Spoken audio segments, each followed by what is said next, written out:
Olá, pessoal, boa noite. Boa noite a todos. Aguardando aqui a presença do professor João Moza para darmos início a mais um diálogo sergipano no dia de hoje. Obrigada pela presença de quem já está aqui, Bruna, professor Diogo. Aqui. Olá, professor.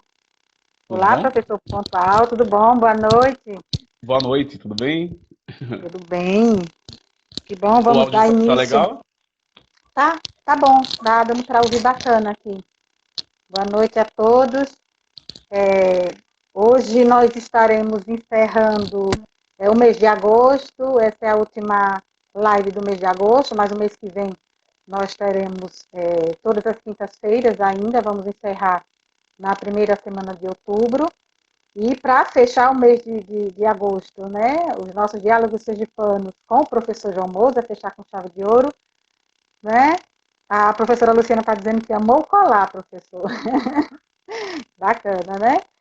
Então, gente, para que a gente tenha um pouquinho mais de tempo para esse bate-papo e o Instagram não derrubar a gente logo, eu vou fazer uma breve apresentação aqui do professor João Moza, para quem ainda não conhece, né? O professor João Moza de Oliveira Júnior é doutorando do programa multidisciplinar de pós-graduação em Estudos Étnicos e Africanos pela UFBA, Universidade Federal da Bahia, é mestre em Antropologia Social pela Universidade Federal do Sergipe, é especialista nas áreas de didática e metodologia do ensino superior e gestão escolar com ênfase em pedagogia empresarial, possui graduação em História, Pedagogia e Arqueologia. Não é fraco não, né, professor? É membro do grupo de pesquisa em Estudos Culturais e Identidades Interétnicas, né, o GERTES, da UFES. Tem experiência nas áreas de História, com ênfase em História da diáspora africana, atuando principalmente nos seguintes temas: Irmandades negras, práticas de racismo, quilombo, educação antirracista, cyberracismo e patrimônio. Então, é só um resumo do currículo do professor João, que tem uma experiência imensa, além de ser professor de universidade particular também, né, professor de diversos cursos. Então, a gente já se conhece há um bom tempo e o professor João Moza tem uma longa estrada aí de pesquisa e na área de educação, que é bem bacana, e por isso foi feito o convite. A gente agradece bastante, professor, por ter aceito o nosso convite. E com certeza o bate-papo de hoje vai ser bem interessante. Então, muito obrigada mais uma vez, obrigada aos que estão presentes.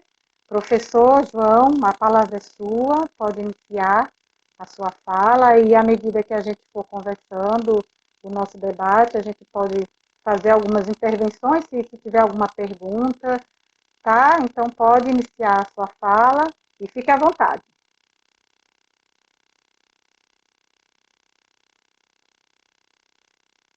Seu áudio, professor, o seu áudio, eu não estou ouvindo. Agora melhorou? Agora sim, melhorou. Eu gostaria de agradecer o convite da professora Joelma Dias e a todas e todos que encontram aqui participando dessa interação, né? Eu inicio apresentando uma provocação e, ao mesmo tempo, refletindo sobre a temática em questão. Então, a história intitulada Toque de Amor, Resistência, o Caruru Dona Rosa, como primeira provocação sobre acerca da trajetória de mulheres negras em Sergipe. E eu chamo a atenção para essa primeira prática que traz à tona uma história que ficou no anonimato, uma história que ficou oculta. E a importância da gente trazer essa história de baixo para cima, né? Então eu inicio dizendo que no dia 3 de maio de 1966, em uma tarde chuvosa, encontrava-se sentada na porta, embaixo de uma árvore de amendoeira, a senhora de nome Rosa. Então, primeiro ponto, vamos adentrar na história de Rosa. Em sua residência na Rua Direita, que depois foi chamado da Rua da Conceição, nome da sua mãe. Então, a rua ganha o primeiro nome, que é o nome da mãe dela. Encontrava-se como moradora da ilha de Santa Luzia, em Sergipe, atual Barra dos Coqueiros, né? Triste de cabeça baixa, chorava por não saber como se alimentar e sustentar sua família. Suas lágrimas se misturavam com a chuva, lavava sua alma que se encontrava atormentada com os problemas financeiros que oscilava em sua vida. Pois quem conhece Dona Rosa, ou quem já ouviu falar sobre Dona Rosa, sabe que sua marca foi o sorriso e a positividade de encarar a vida com leveza, a fé. Então, Dona Rosa é a primeira vendedora de caruru de Sergipe, e que vai transformar o caruru, né, essa herança africana, essa herança que vem de toda uma ancestralidade, em um projeto de vida. Eu vou dar continuidade à vida dessa mulher. Oriunda do interior do estado de Sergipe, da cidade de Ilha das Flores, se deslocou para a capital de Aracaju para tentar melhorar suas condições de vida e se deparou com a cidade cara, como ela definiu em suas palavras. Eu ainda pude entrevistar a Dona Rosa em vida, ela já faleceu. Levando em consideração seu orçamento na época, enfatizou: morar nesta cidade, Aracaju, mesmo nos espaços mais pobres, não era fácil. Antes de chegar a Aracaju, várias tentativas foram feitas para residir nessa nova capital, né, Aracaju. A última experiência deu certo, quando conseguiu chegar na Barra dos Coqueiros, vindo trabalhar de familiares do interior de Sergipe, ou do Brasil, né? Os espaços que ficou muito latente em suas trajetórias de vida é o trabalho familiar. Então, ela demonstra como a partir da prestação de serviço, ela consegue, né, se deslocar e buscar uma melhoria. Além disso, além da tarefa doméstica, ela começa a prestar serviço como costureira, profissão que aprendeu durante muito tempo, quando ficou como empregada doméstica, o que ajudou a produzir as suas próprias roupas e conseguir prestar serviço por fora, para ter um dinheiro extra, né, que ajudasse a melhorar sua qualidade de vida e condições. Tentou várias vezes permanecer em Aracaju, já que ela estava morando na Barra, né, quando ela chega em 1966. Não conseguiu, assim vislumbrou como opção a moradia na cidade mais próxima desta capital, se deslocando para os arrebaldes. Arrebaldes eu estou trazendo aqui como ruas, espaços marginalizados da ilha. Por coincidência, em seu pensamento e percepções sensoriais, a ilha era algo particular, mas próximo de suas vivências e memórias. Pois da Ilha das Flores ela se deslocou e na Ilha de Santa Luzia criou seus mecanismos de sobrevivência, longe de seus referenciais, que era sua terra natal. Então ela nasce em Ilha das Flores. Sendo que tempo depois ganhou sua primeira residência da senhora que prestava serviço, ambas nascidas na mesma cidade, e nessa nova terra foi onde começam suas primeiras empreitadas de trabalho, a olhar de forma futurista para as praias, como espaço fundamental de empreendimento dos seus saberes, do entretenimento e do lazer, pois o mar lava, o mar leva, o mar toca e interage com todos. E foi a partir dessas relações com o mar que a produção de alimentos, a acarajé, o caruru, o vatapá, é potencializada enquanto elemento fundamental de resistência das mulheres negras. Ela coloca, eu achei muito interessante no contato com ela, que o mar está conectado a outros espaços de magia, seres que habitam seu interior. O mar é ancestralidade, é deslocamento de corpos escravizados, mas também é o espaço que possibilita pensar no retorno, refletir e ganhar energias para lidar com as dificuldades potencializadas e evidenciadas em nossas experiências de existir. E não só isso, em nossas experiências de existir. O mar está conectado com o movimento de ir e vir, e recomeçar constantemente. O mar é o elemento central para entender o nosso movimento. Então é assim que o movimento das mulheres negras ganha potência. É assim que a gente começa a sentir esse movimento. E esse movimento é sensorial. O mar é como os dias que se repetem de forma diferente, como coisas diferentes. ele sempre muda e cria novas formas de aparecer perante aqueles que o admiram. Né? O mar é um ambiente de admiração. Ela fala bem assim: o respeito é o primeiro passo para empreender nessa localidade. O mar é vida, o mar é sopro, o mar age e guia a minha existência. Ainda continuando, para finalizar e começar a minha fala, a sua proteção inicial lhe guia depois de Jesus Cristo, Nossa Senhora dos Mares, articulada com Santa Luzia, a qual clamou durante muitos anos sobre sua proteção e articulação, como proteção de sua ancestralidade religiosa negra. Seus protetores também de presença africana agem nesse espaço. Encontra-se um ato de ir e vir, está lá, está aqui. Na mistura dessas variáveis é que se cria a jovem Rosa, a primeira mulher negra a empreender o caruru na praia, o caruru no copinho, que adentrou as festas de Sergipe. Eu trago uma particularidade do nosso estado. Então, pensando nesse movimento, Joelma, e nessas táticas e nesses processos de solidariedade, de conflito, pensando nas dinâmicas da ancestralidade, pensando em corpos que se modam na tessitura da vida, é que eu inicio a minha fala pedindo silêncio. Eu inicio a minha fala pedindo silêncio para falar de processos de silenciamento. Eu inicio a minha fala pedindo silêncio para sentir a dor, a opressão, a violência, para sentir o encarceramento dos nossos corpos. Eu inicio pedindo silêncio para falar de epistemologias, ontologias do saber, no campo da história. Eu inicio pedindo silêncio para ouvir os gritos e a dor, o gemido. Eu inicio pedindo silêncio para falar dos ecos do passado que se encontra latente no presente. É dessa forma que eu adentro, é dessa forma que eu problematizo, é dessa forma que eu penso a produção no campo da antropologia, da história e da arqueologia. Especificamente, nesse momento, um diálogo mais com a história, né? Pensando os seus movimentos e pensando de que maneira os saberes são construídos e ganham sentido e significado nessa tessitura. Desta maneira, peço licença inicialmente a todas as mulheres negras que se encontram aqui presentes para apresentar algumas pesquisas que desenvolvi em minhas trajetórias de vida, que toca nos aspectos mulheres negras nesse contexto. Ressalto aqui o meu lugar de homem negro, filho de mãe negra, sendo o projeto dessa luta. E sobrevivência, mudança de lógica de violência e opressão.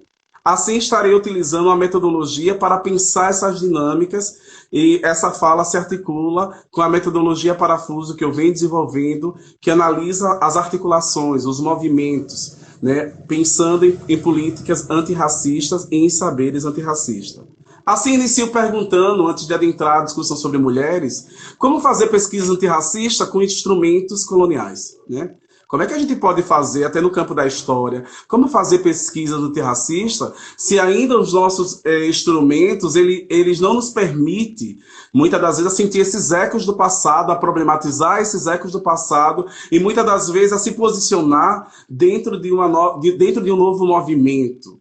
E esse movimento faz sentido porque ele é um movimento constante, ele é dinâmico e, ao mesmo tempo, ele reivindica essas estruturas produzidas. Eu inicio isso dizendo que o questionamento lançado nesse terreno fértil, ele não pode ser apenas uma semente disseminada para que não possa ser apenas sufocada. Ele necessita ter um solo preparado para que a gente possa fazer e colher nova transformação no campo da historiografia. E, ao mesmo tempo, observando como a própria Beatriz Nascimento falava, potencializando esses ecos, potencializando essas vozes, observando que a história é um espaço de transformação dinâmica dos corpos em movimentos. Corpos esses que pensam não apenas o quilombo como uma estrutura do passado, mas corpos esses que fazem com que a própria historiografia pense como o quilombo se atualiza no campo da história. Então, dentro desse movimento, dentro dessa articulação, é que falo essa região de fronteira. O som está legal, pessoal? Tá legal, Joelma, o som? Tá só cortando um pouquinho a sua fala. Tô sentindo uma zoadinha. Melhorou? É. O volume Tá melhor? diminuiu um pouco. Tá, melhorou. Tá? Então, eu falo dessa região da fronteira. Eu falo de uma região entre história, antropologia e arqueologia. Isso está relacionado à minha própria formação acadêmica de graduação em História, Arqueologia e o mestrado em Antropologia.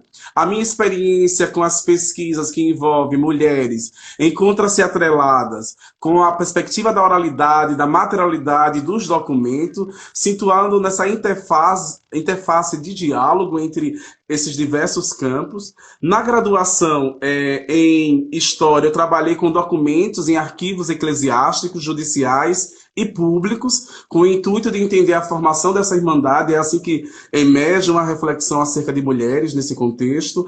Na arqueologia, eu trabalhei com materialidade, documentação do acervo familiar, trabalhei com jornais e observação de campo e entrevista. Isso foi fundamental para entender as dinâmicas em torno dos objetos de estudo. No caso da arqueologia, eu escavei uma cozinha e falei do poder da mulher negra no século XIX e início do século XX, nesse período pós-abolição, nesse período em que as populações negras também vão se articular e construir as suas táticas de solidariedade, suas táticas de sobrevivência, as suas táticas de sociabilidade. Então, pensando nesse movimento do resistir, né? Naquele momento também foi interessante, eu utilizei também da entrevista. No mestrado, eu continuei com a pesquisa que utilizava as diferentes formas de entrada no campo. A primeira foi junto aos arquivos, no qual eu procurei os rastros documentais sobre o objeto delimitado, nesse caso, a Irmandade de São Benedito. Na segunda parte, eu fiz uma etnografia com observação direta no espaço de sociabilidades. Assim, eu selecionei 2 espaços de sociabilidade, a festa e a morte. Então, dentro dessa perspectiva, eu fui fazer essa reflexão, né? E, por último, eu tentei entender e captar como a Irmandade ela se organizava dentro dessa estrutura. Dessa maneira e desta forma, foi possível entender um pouco da dinâmica da Irmandade de São Benedito em Aracaju.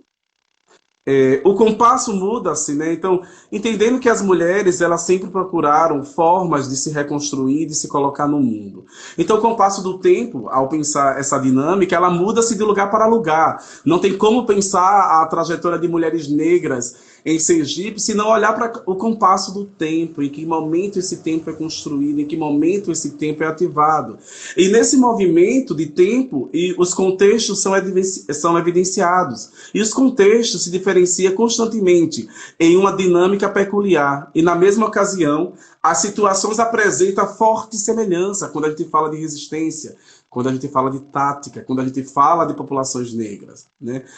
Eu enfatizo que quando se fala em tempo dos escravizados, né, nós estamos falando nesse tempo que foi produzido ao longo de uma lógica colonial que muitas das vezes congelou a nossa história. Todavia, os passos são dados, né? Os traços são evidenciados, as lutas são firmadas, são expostas os processos de registro. É isso que nós, historiadores, estamos analisando, esses rastros, como o próprio Guizerbo fala, né? Esses rastros que nos ajudam a entender o compasso da história, o compasso da vida. E nessa sintonia que se dá a produção de efervescência de tempos distintos, que se intercruza, se conecta com o mesmo sentido, a busca da liberdade, né? Assim é que se adentra, eu poderia dizer, assim é que se adentra a atuação de mulheres em solo sergipano, que resiste ao sistema colonial, que cria suas táticas em torno da sobrevivência. Desta maneira, a minha trajetória de pesquisa encontra-se atrelada às temáticas que envolvem as questões étnico-raciais, né?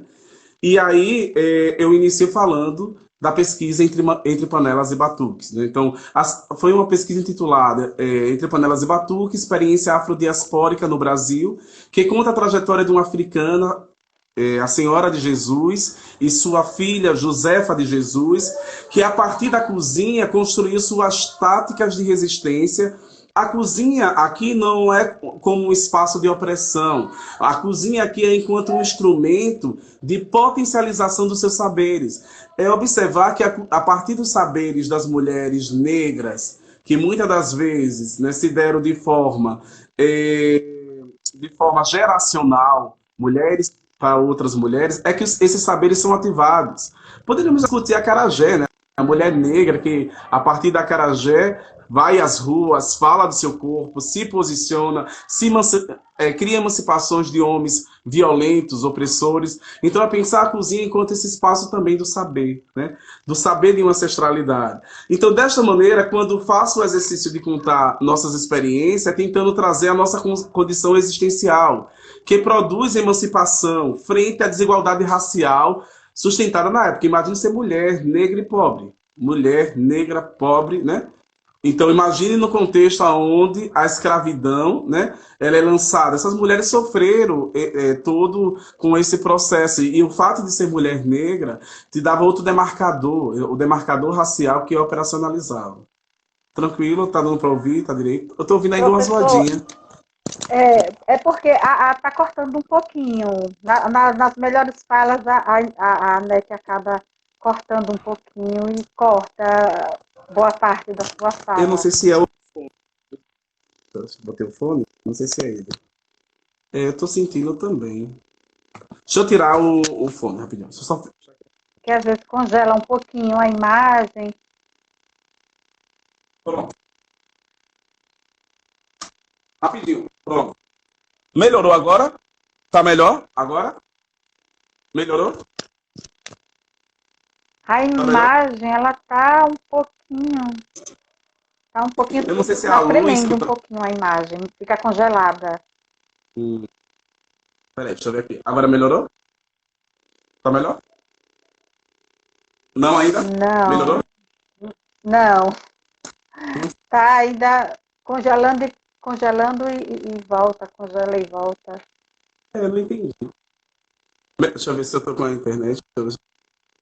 Tá certinho. Ainda, mas dá para ouvir agora? Tá, melhorou? Pelo menos ainda tá. Dá para ouvir. Dá para ouvir. Pronto, vamos lá. Então, eu penso essas dinâmicas demarcatórias da diferença, né? Pensar como as mulheres negras elas construíram as suas táticas e como possibilita pensar nessas transformações em torno da resistência. A cozinha como um espaço, né? Pensar como essas mulheres negras no final do século XX construíram as suas táticas de sobrevivência. Está congelando ainda, né? As suas táticas de resistência.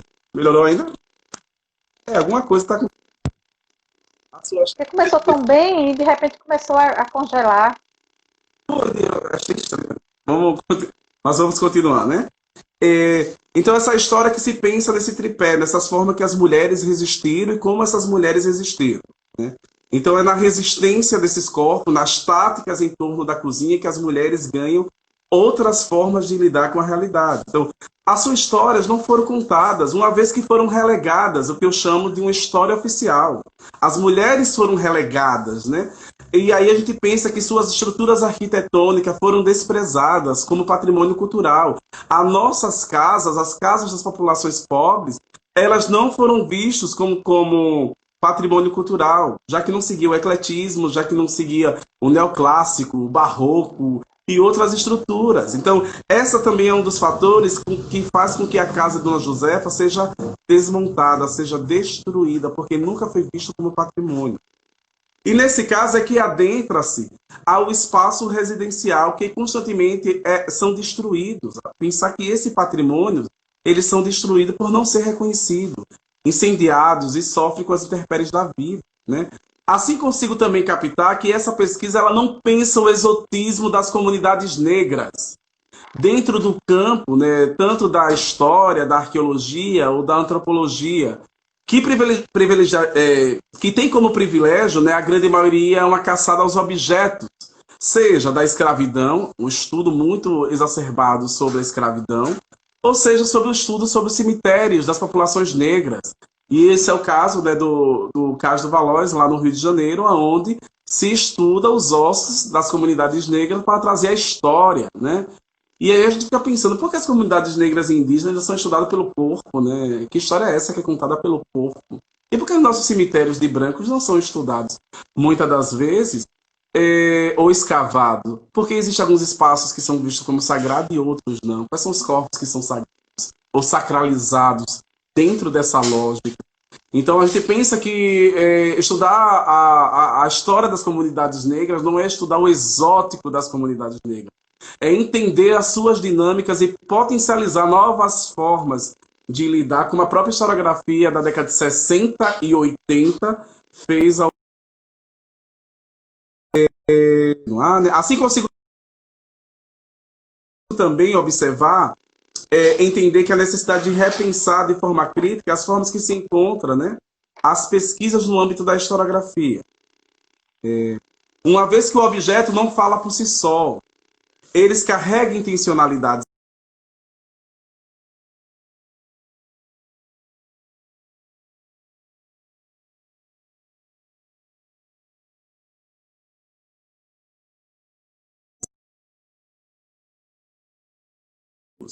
Nos quais as imagens projetadas, né, possam incidir. Está Professor, falhando muito? só um instantinho, tem como repetir, porque deu uma pausa um pouquinho longa agora e aí cortou bastante. Se Vamos tiver lá. como repetir. Uma vez que os objetos não falam por si só, eu estou falando da cultura material, eu estou falando objeto na perspectiva do próprio documento, eu estou pensando um objeto na perspectiva da própria oralidade, enquanto um objeto da história que guarda memória, que guarda saber. Então a gente tem que entender que esses objetos eles carregam intencionalidades, as intencionalidades de quem procura os objetos e, ao mesmo tempo, de quem seleciona com as lentes da colonialidade, necessitando ser pensado por outros ângulos, né, nos quais as imagens projetadas, como se fosse um espelho, as imagens projetadas possam incidir de diferentes formas, criando outros caminhos que problematizam as epistemologias e as ontologias vigentes. Então, nós estamos no momento de repensar até o próprio campo da historiografia, até a escrita historiográfica, não no sentido, não no sentido apenas de romper, mas no sentido de avançar, ampliar, e se possível romper, né? E se possível romper no sentido de novas linguagens que potencializem novos saberes.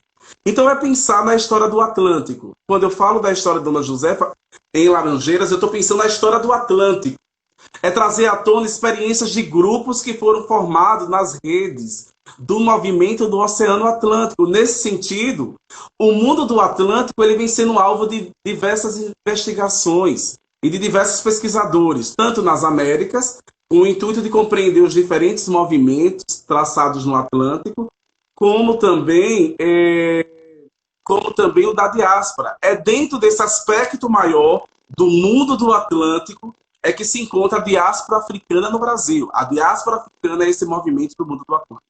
Então nós temos que entender, até dentro da própria historiografia, como isso se produz, como isso se constrói, como isso se conecta.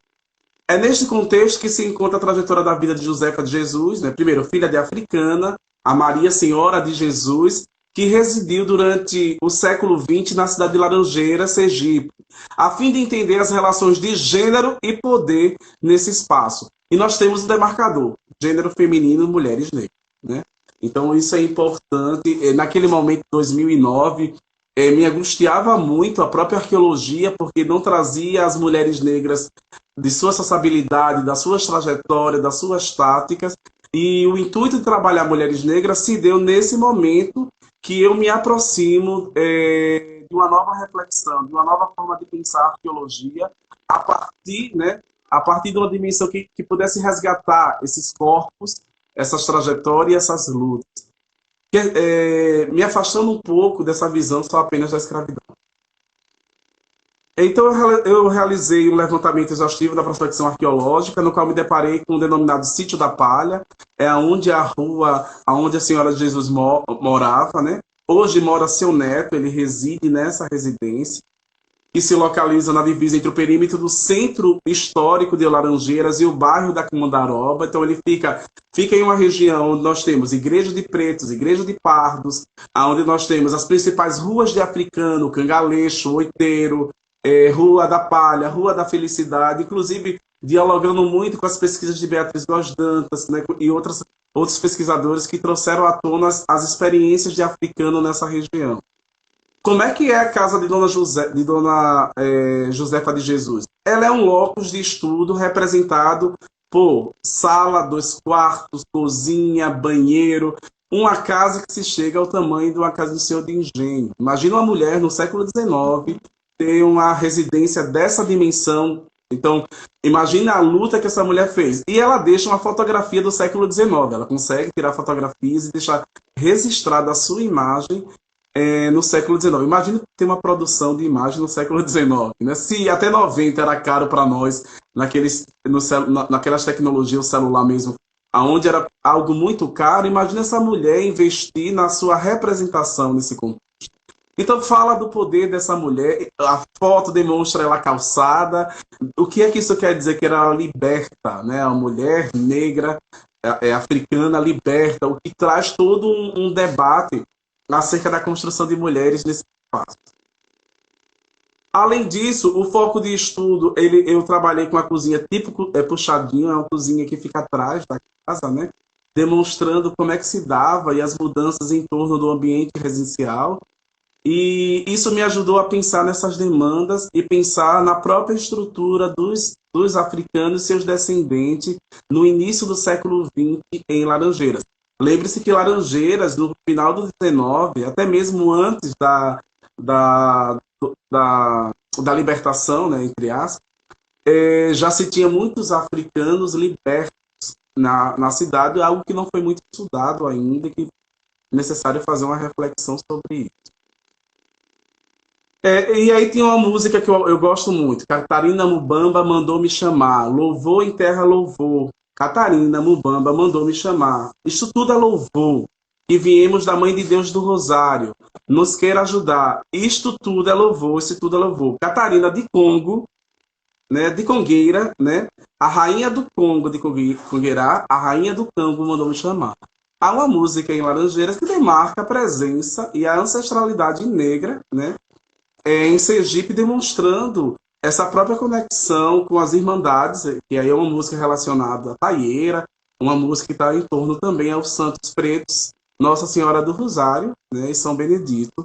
Importante reflexão para a gente entender como as mulheres negras também entenderam, a partir também das manifestações culturais e demarcando o seu lugar e a sua história dentro desse espaço. A Catarina é uma representação de mulher negra que luta e que busca a liberdade, a solidariedade e a resistência. Então, no louvor a São Benedito e Nossa Senhora do Rosário, elas aparecem também como forma, né, de demonstrar a construção desses corpos e a própria representação do Reino do Congo, né? A representação do Reino do Congo demarcada e que resiste na oralidade em Laranjeiras.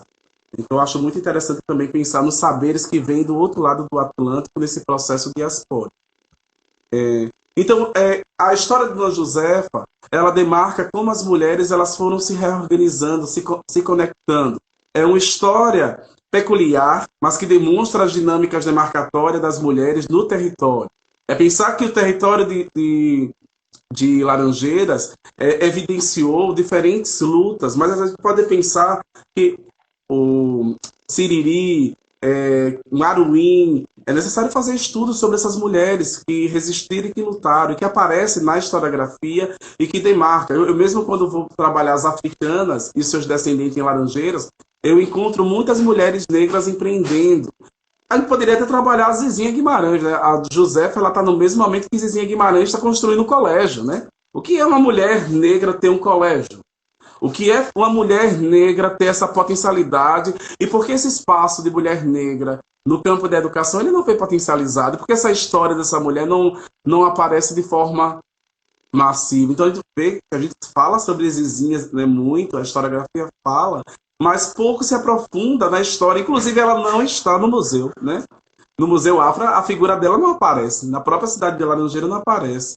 É interessante contar, é interessante aproximar, é interessante tirar ela apenas do espaço da invisibilidade e trazer ela à tona enquanto um espaço de resistência.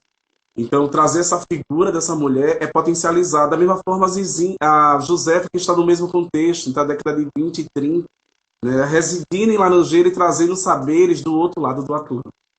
Então, é pensar nesses laços de solidariedade, nesses laços de sociabilidade. Então, o Jornal Laranjeirense, de 1882, vai falar um pouco da mãe dela. Vai dizer assim: a africana Maria Senhora de Jesus, né, encontra-se na condição de escrava de ganho. exercendo atividade de vendedora na rua dessa cidade. Olha que interessante. Ela era uma escrava que vendia, e eu acredito que em torno da venda ela consegue acumular as condições, especulo, né? E a partir disso compra a sua alforria e torna-se, e se aproxima-se, né? Da liberdade. O jornal vai falar também: a escrava de ganho Senhora de Jesus, preta, do senhor José Alberto Novaes, vende doces gostosos, né? Trazendo outra passagem da Senhora de Jesus, que vai ficar rica vendendo café em Laranjeiras. Pouco se fala isso na historiografia. Acredito que seja um café para consumo e não para exportação. É um café para consumo. A Maria Tetes Nunes já chama atenção sobre essas produções internas. Interessante também pensar no café que não aparece em nossa historiografia de forma peculiar. Aparece de forma peculiar, né? A Maria Senhora de Jesus, ela conseguiu sua alforria anos mais tarde, indo morar no povoado Serra do Machado, atual cidade de Ribeirópolis, Sergipe. Ela sai de Laranjeiras e vai para a Serra do Machado. Acredito por quê, né? Se afastando de quê? A gente começa a pensar na documentação. Nesse pequeno lugarejo que pertencia à Vila de Itabaiana, chamado anteriormente de Saco do Ribeiro, é que nasce a sua filha, Maria Josefa de Jesus. Nasce no dia 26 de março de 1920. Essa região foi emancipada em 33. Então, assim, só para você pensar, antes disso fazia parte de Itabaiana. Né? O batizado de Maria Josefa de Jesus foi realizado na cidade de Itabaiana no dia 27 de junho de 1900 pela paróquia Santo Antônio e Almas. Seu padrinho foi Manuel Vitório de Santana e Maria do Carmo. Então, a partir da documentação, a partir dos documentos, foi possível potencializar a história dessa mulher que estava na invisibilidade da sua filha, né? Maria Josefa de Jesus vai viver um tempo bastante afastado de Laranjeiras e depois ela vai para Laranjeiras. Acredito que a mãe já tinha deixado o terreno para ela. Especulo que a mãe já tinha, porque a mãe trabalhava entre a feira de Laranjeiras e a feira de Ribeirópolis, né? E é interessante que a gente comece a entender a questão das dinâmicas territoriais, como as populações negras, em torno da sobrevivência, ela está sempre se deslocando, se movendo, como a história primeira que eu falo da Senhora de Jesus, da Dona Rosa, que sai de Ilha das Flores e vem para a Ilha de Santa Luzia, né? Olha os deslocamentos em torno da sobrevivência e como isso é algo interessante. Professor, como se fosse algo peculiar da mulher negra, da família negra, que nasce numa região e, em busca de melhores condições de vida, se desloca para outra região. É uma coisa comum que a gente encontra nas histórias das mulheres negras, né, de várias regiões do Brasil. Como Beatriz Nascimento saiu de Aracaju e foi para o Rio de Janeiro, fez toda a sua trajetória intelectual lá, né? E a gente encontra muito isso nas histórias das mulheres negras. É interessante enfatizar essa questão também. Muito bom. E a sua colocação é muito interessante, né? Se a gente for analisar a historiografia, até a década de 60, 80, né? Não se falava de família negra, né? Então, pensar em Beatriz Nascimento é pensar como a família negra se desloca para o Sudeste em torno da sobrevivência, né? E aí, pensar na própria constituição da família negra. Então, e na própria historiografia que vai olhar, né, o próprio Robert Slane, na Cinza Leão a Flor, para chamar a atenção para a construção, batizado de famílias, famílias negras. Então, é pensar nessa dinâmica que se torna-se um elemento fundamental, né? Não se sabe, Joelma, o motivo que levaram Dona Josefa a retornar a Laranjeiras, né, no ano de 1938. Ela estava com 18 anos de idade e foi morar no bairro da Comundaroba. Né? O bairro da Comundaroba é um bairro representativo, tanto para as comunidades negras como para as comunidades indígenas, porque nem se fala de índios em Laranjeiras. Se fala de comunidades negras, os índios não aparecem na historiografia. Mas imagine você ter um colégio, né? Você tem uma missão, e aí você precisamos pensar. Inclusive, ao estudar a cozinha da Josefa, 5 casas antes tinha urnas funerárias, né, indígenas, que a gente conseguiu ainda resgatar e colocar na universidade. Então, a presença indígena é muito forte, rituais funerários, muito presente, né? Então, depois ela muda para uma rua chamada Rua da Palha. A Rua da Palha é uma rua de fronteira entre os subalternos, né, uma ideia dos subalternos, né, e a elite. É interessante também pensar nessa demarcação territorial. Muito próximo também da casa de Tio Herculano, né, que o africano mais rico de Laranjeiras, que já foi explorado no livro Vovô Nagô e Papai Branco, Os e Abusos da África no Brasil, pela professora Beatriz Góes Dantas, que chama a atenção dos africanos nesse continente, né, nessa região, e demarca como esse deslocamento, né, continental entre África e Brasil, né, África e América, foi potencializado, né, os saberes, foi ressignificado, foi sendo transmutado para essa nova realidade. Então, seu neto diz que ninguém sabe o motivo certo com que levou a minha avó, né, para essa cidade, só sei que ela criou e adotou a cidade de Laranjeira. Então, ela traz a ideia de adoção da cidade como um elemento central, já que sua mãe trabalhou enquanto escrava nessa região. Olha as memórias, olha os saberes, olha os significados territoriais de luta, de resistência e de demarcação de que mulheres negras também começam a entender o seu lugar no mundo, né? Que aí a Beatriz vai dizer que é entender nesse mundo do Atlântico, esse movimento que é um movimento, né, que se dá entre mulheres. João, mas são acho que daqui uns 15 minutos cai, né? Daqui a pouquinho a gente tá saindo do ar. A gente volta para encerrar. Agora, e aí ela vai demonstrar a importância, a cozinha é preservada, a cozinha é guardada. O neto, em 2007, preserva a cozinha, fala da mãe dele, falava da história de luta da bisavó, falava de como essas mulheres, elas conseguiram viver só e a partir de uma escolha de estar só no mundo, segundo ele, né? E aí essa cozinha estava sendo desconstruída, estava sendo desmontada, porque a mulher do marido, do neto da dona Josefa, que estava grávida e precisava reformar a casa. E é desse contato que eu tenho acesso aos objetos dela e começo a estudar essa cozinha. Essa cozinha, depois da pesquisa, ela foi destruída. Né? E aí o debate dizia bem assim, mas como é que se destrói o patrimônio de uma casa de uma mulher negra, né? Aí eu volto ao debate, a nossa residência não foi vista como... As nossas casas não foi potencializada como espaços de preservação de memória. Porque nas casas das populações pobres, a gente arruma a casa, faz as reformas, então está sempre em constante também modificação e melhora. É uma concepção de melhoria da residência, que se dá com o trabalho, que se dá ao longo do tempo. Então, é pensar nessa própria estrutura, né? Deixa eu falar mais uma coisa. Deste modo, foi preciso ir ao fundo das casas, onde se movem figuras furtivas de uma sociedade. Como resumiu o neto dela, a história dela se cruza com a história de Laranjeiras. Sem dúvida nenhuma, né? Dona Josefa, ele vai enfatizar, é aqui conhecido. Aqui pelos que já se foram, aqueles que estão vivos, até hoje sempre lembra dela. Sempre tem essa lembrança aqui de Laranjeiras. Então, a história dela está articulada com a história da cidade, né? E da história dessa importância. Então, pensar na sua materialidade, pensar em sua trajetória, é pensar nos cachimbos, é pensar nas panelas de barro, é pensar nas histórias contadas.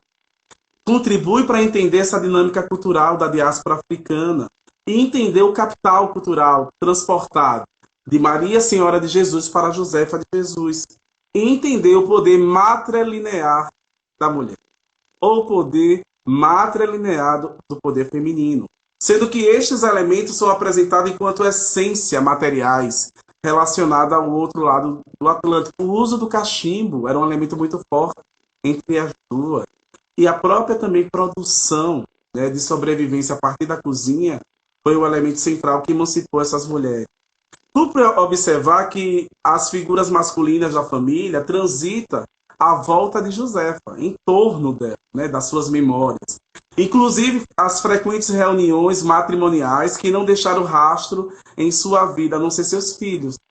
É interessante, né, entender isso também.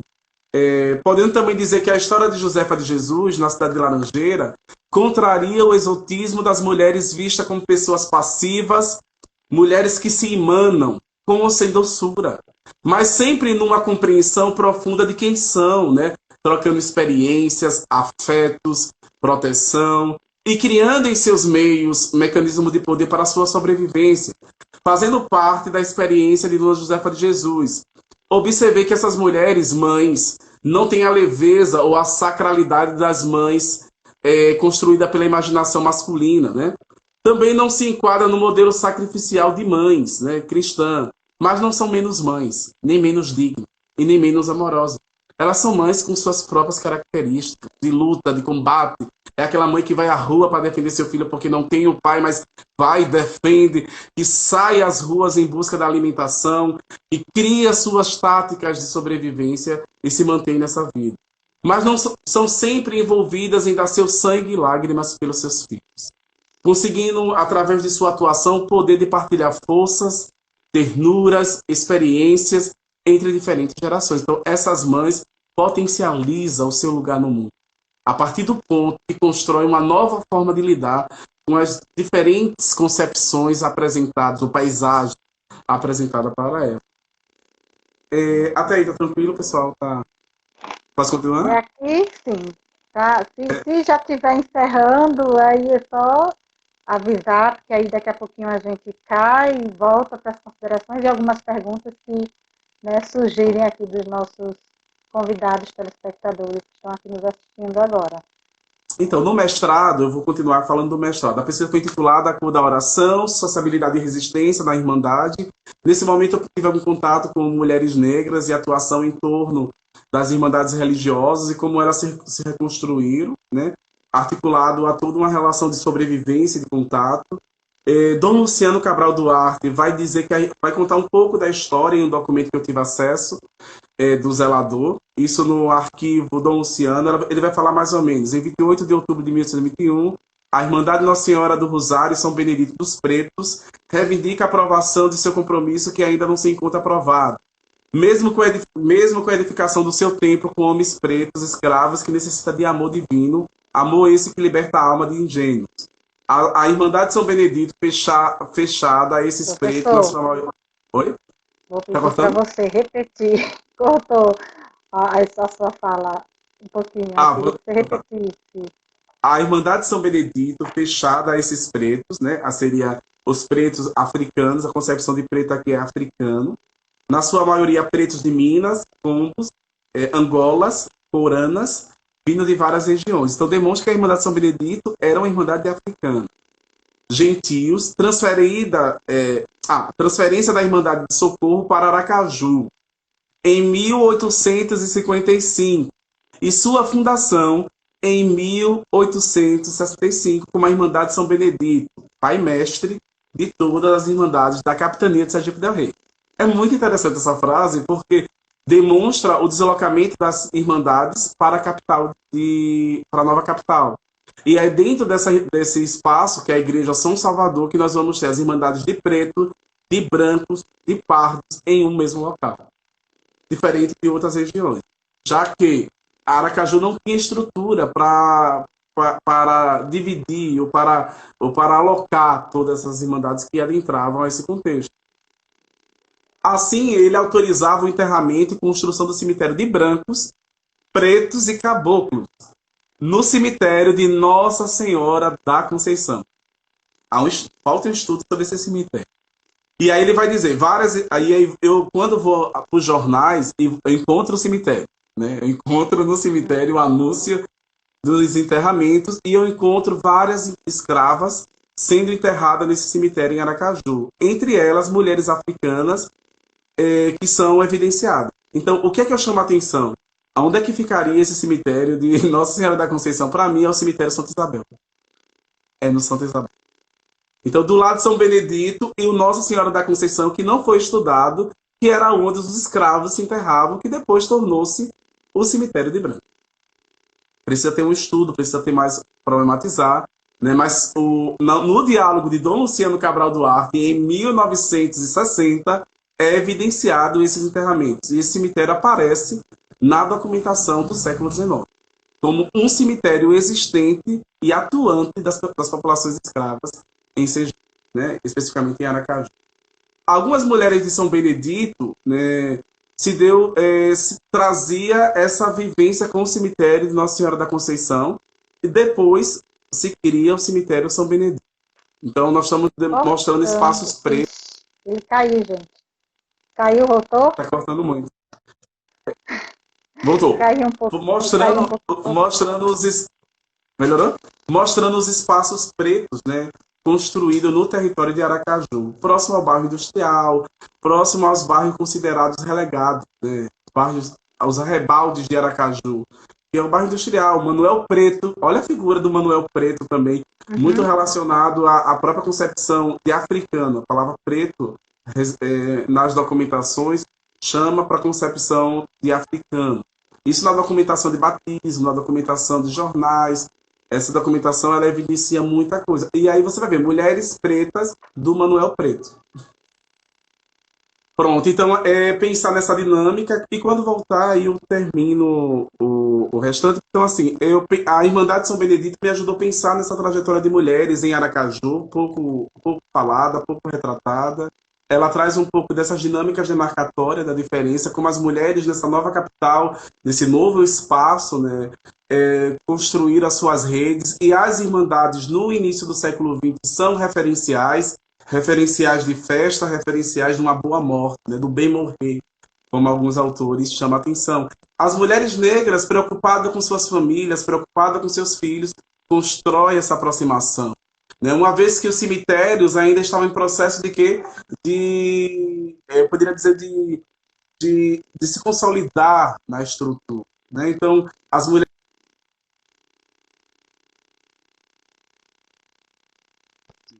Né? E a sua tática é para deixar o pecúlio para os seus entes. Então, nós estamos pensando como essas estratégias, ela se dá com esses referenciais negros. As irmandades produziram escolas, né? As irmandades deram os primeiros processos de educação. Em Aracaju não foi diferente. Existe documentação que mostra escolas de negros, né? De meninas negras, de meninos negros na Irmandade São Benedito de Aracaju, com uma correspondência com a Irmandade do Rio de Janeiro e a de Salvador. Então, demarcando como esse espaço também é um espaço da tática de sobrevivência e da tática de manutenção dos grupos sociais. Então, as mulheres, quando você vai analisar a Irmandade São Benedito, ela é composta, na grande maioria, por mulheres negras, oriundas de vários espaços de vários municípios. Nós temos Ribeirópolis, mulheres negras de Ilha das Flores, de Alagoas, de Salvador, mulheres de Aparatuba, Pacatuba, Siriri. Nós temos presença de mulheres oriundas de diversos espaços. O que faz essas mulheres vir para a capital? A busca de sobrevivência, a busca de uma qualidade de vida melhor, né? A busca de uma sobrevivência. Entre elas, encontra-se a mãe, né, a própria mãe da Beatriz Nascimento, encontra com o pai, né, fazendo parte da Irmandade São Benedito. Isso é muito interessante, observando como essas mulheres negras procuraram resistir. E não só isso, a Irmandade também, em uma situação precária, dava alimentação, dava auxílio, acompanhamento médico, além de ter uma articulação a nível municipal. Né? O município de Aracaju era articulado muitas das vezes pela religião, né? Pelo apoio religioso. E como a religião no início do século XX está dentro dessa estrutura. Então, estar numa irmandade também é uma estratégia também de sobreviver e criar seus laços, suas táticas em torno da sobrevivência nesse novo território, né? Nesse novo referencial. Lembre-se que as irmandades davam um tipo de documento para o deslocamento. Então, as irmandades diziam assim, se eu vim de Aparatuba, da Irmandade de Aparatuba, entre irmandade, existia documentos para que você ajudasse o irmão que agora está nesse novo espaço. Então, as irmandades serviam como espaço de troca e de circulação da guarda dos seus irmãos. Então, essa importância é fundamental. Então, entre as irmãs, a que mais se destaca é a Dadá, né? Quem foi Dadá? Na documentação, ela não aparece. Ela aparece em pequenas documentações, mas ela aparece muito mais na oralidade dos irmãos. Dadá, ela foi a presidenta da Irmandade São Benedito de forma não institucionalizada, né? Então, isso quer dizer que as mulheres negras elas não estavam institucionalizadas nem nos espaços, né? No caso da Irmandade São Benedito, especificamente olhando para a Irmandade São Benedito em Aracaju. A Irmandade São Benedito em Aracaju. As pessoas até hoje não conhecem essa Irmandade que ainda tem o cemitério São Benedito e que ainda tem a festa de São Benedito no dia 6 de janeiro. Essas mulheres, os seus filhos, os seus parentes.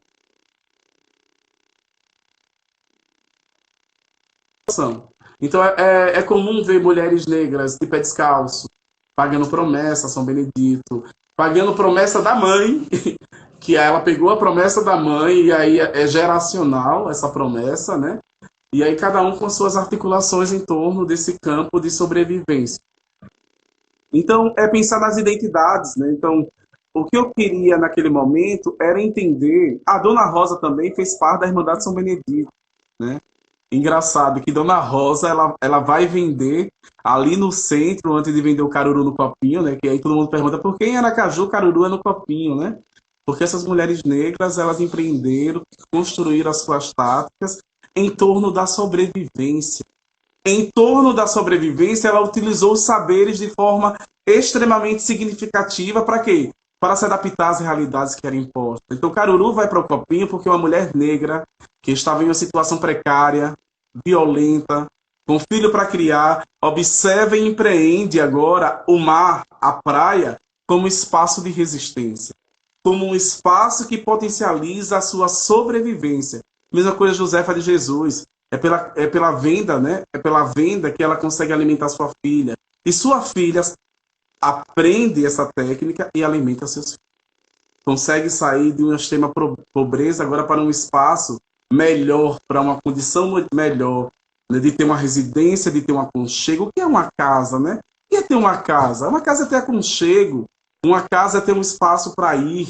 Uma casa é um sonho para muitos da população negra, né? Para as populações pobres também, ter uma casa, ela representa um sinal, né, de melhora, de tranquilidade, conforto, pelo menos em você se deslocar para ter um teto para dormir. Então, pensar a casa como um sonho, né, como esse elemento que é sonhado pelas populações que não têm acesso, né? Então, outro ponto fundamental é pensar na constituição de uma irmandade no século XX. As irmandades no Brasil começa um processo de romanização no século XIX. Aonde as irmandades no século XX elas já estão fechando. Em Sergipe, a irmandade chega até o século XXI. E por que existe o que eu chamo de romanização, uma romanização tardia, né? E que outros pesquisadores também dialogam com a romanização tardia, como Cláudia Franco e outros autores que discutem essa romanização tardia em outro contexto. Inclusive, Cláudia Franco chama de romanização tardia em Lagarto, né? Quando ele vai analisar Lagarto, e vai ver que a Irmandade de São Benedito, de Rosário em Lagarto, ela também vai estar nesse processo de mudança ao longo do tempo de uma forma tardia. Então, é pensar na constituição e permanência de uma irmandade, que é a Irmandade de São Benedito, durante o século XX, como uma organização coletiva de pessoas que ativa a afirmação religiosa e étnica. Então, a Irmandade de Preto é étnica, uma irmandade delimitada pelo elemento cor. Assim, eu tentei analisar como essas práticas de sociabilidade e resistência presente na Irmandade de São Benedito, na cidade de Aracaju, né, buscou ajudar a entender os laços de solidariedade e de sociabilidade, e, ao mesmo tempo, a partir de um discurso de identidade no contexto de manutenção das irmandades no Brasil. Então, a Irmandade de São Benedito faz parte das poucas irmandades que ainda resistem, que ainda estão ativas, que ainda possuem uma sede, que ainda possui membros que pagam a Irmandade. Mesmo que a Irmandade de São Benedito em Aracaju, ela vem passando por um processo de esvaziamento, tanto da festa, né? A sua festa foi considerada a maior festa preta de Aracaju, isso numa descrição de Dom Luciano Cabral Duarte, no livro Os Caminhos de Emaús.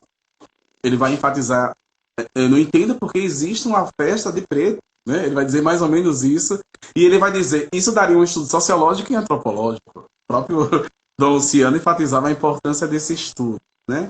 Então, ela dialoga intimamente com a questão que refere à temática da étnico-racial, né? É entender a temática étnico-racial no contexto religioso.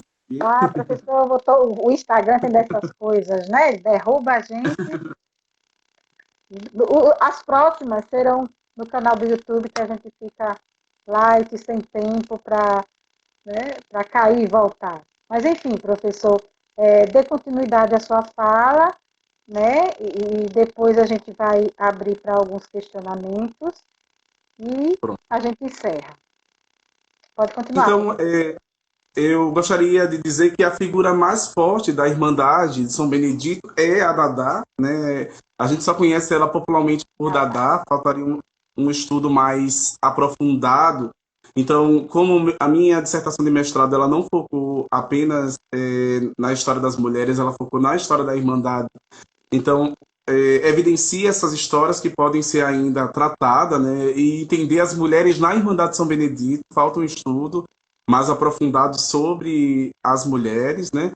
Fazia essas relações de sociabilidade muito interessantes, que ela dava um caruru, ela também dava uma feijoada na festa de São Benedito, que envolvia o sincretismo entre o catolicismo e o candomblé, segundo Dona Rosa. Eu acho muito interessante que essa fala, inclusive, existe várias mulheres ainda presentes que participavam dessas festas e falam um pouco desse secretismo. Além disso, eu gostaria de trazer duas mulheres que aparecem noticiadas durante quase um ano nos jornais de Sergipe. Só para falar de resistência, falando de Uhum. táticas, né, resistência, Sim. nós temos Evarista e Maria que fugia dos cativeiros. Né? Então, durante muitos anos, elas fugiam do cativeiro. Pessoas pouco retratadas, mas que fala desse movimento das mulheres negras, esse movimento do ir, de questionar e de manter seus corpos, né, não apenas aprisionados. Então, eu encontro no jornal, em 26 de maio de 1871, Evarista com 20 anos. Ela é descrita da seguinte forma: preta, de estatura baixa e gorda. É dessa forma que anunciava o jornal O Sul Distância, 71. Ela havia fugido em 22 de janeiro do corrente ano, no engenho Tombador, em Itapuranga, propriedade de José Dantas Portela, com o intuito de recuperar.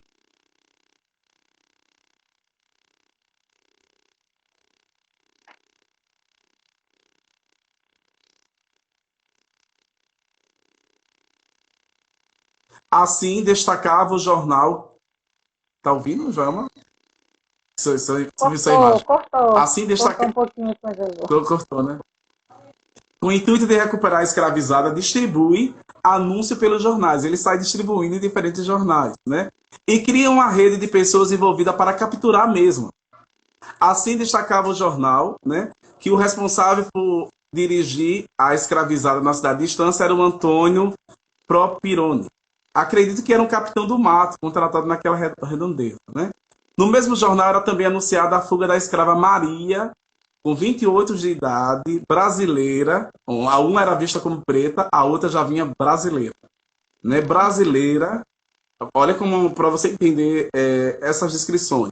Com a seguinte descrição: nariz chato, cabelo alaranjado, cheia de corpo e com uma ou duas cicatrizes nas costas. Acredita que religiosa, parecia isso. A mesma fugiu em 30 de abril de 1971 do engenho São Miguel, tendo como proprietário Antônio da Cunha Machado, na Vila do Espírito Santo, atual cidade de Aroba, perto da Vila de Estância, levando vestida saia e um chalé francês, ficando responsável pela captura dela na cidade de Estância. Então, os indícios em questão não podem ser desconectados com o debate da época em todo o território. Né?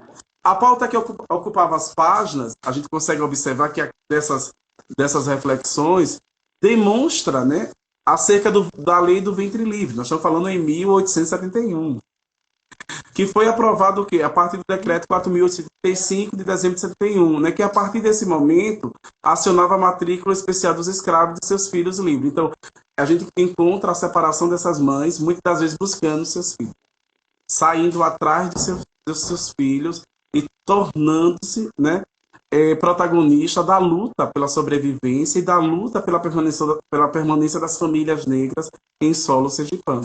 Então isso nos chama atenção para como essas mulheres negras elas construíram suas táticas, como elas buscaram sempre viver, né? E como Conceição Evaristo fala, que lutar nem sempre é viver, mas viver é parte eternizada da luta. Eu agradeço esse momento reflexivo da gente pensar essas dinâmicas em torno das mulheres negras no Brasil, Que especificamente. bom, que bom. Bom, obrigada, professor. A sua fala foi muito interessante, principalmente para mim, que, como você sabe, né, estou pesquisando Beatriz Nascimento, uma sergipana negra, que conseguiu alcançar, teve uma ascensão social diferenciada da maioria das mulheres negras, o interessante, como você colocou aí nas falas sobre essas primeiras mulheres que você apresentou, né, o tipo de atividade que elas executavam para poder sobreviver, e vinha da culinária. Né? A gente não observa muito outro tipo de atividade que essas mulheres geralmente se propunham a fazer para ganhar algum dinheiro. Né?